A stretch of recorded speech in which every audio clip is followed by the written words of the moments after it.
Hello, today I'm going to present a problem on inference for two population proportions, problem 51 on the Jagged supplement.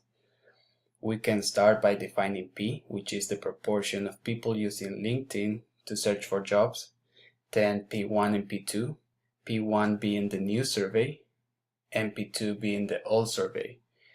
We get the proportion in decimals for both of them, and then define our null hypothesis, P1 minus P2 being equal to 0 or less than 0, and our alternative hypothesis, P1 minus P2 greater than 0. For our conditions, the first, the randomization condition, you can see that in the problem is not clearly stated, but we can assume for the purpose of this that the survey they made was random. For the 10% condition, we can also assume that both of these samples, 150 and 140, are less than the 10% of all job seekers.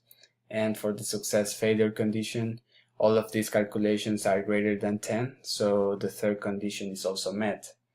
For the test statistic, I entered the data on JUMP, and JUMP provides us with a mosaic plot, and you can see that the new survey takes most of the area, and that's because the sample was larger for the new survey than the old survey.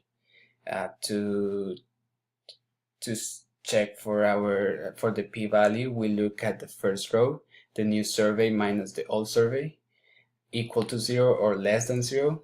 We get a p-value of 0.2905, and that will mean that we're going to fail to reject our null hypothesis. But before that, you can see here that the 95% confidence interval that JUMP provides, you can see that 0 is in the interval, so that also supports the p-value.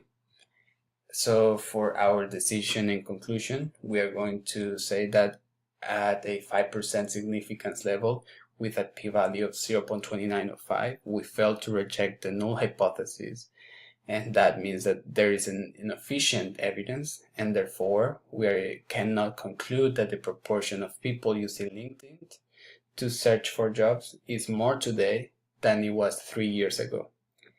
Those were my results. Thank you.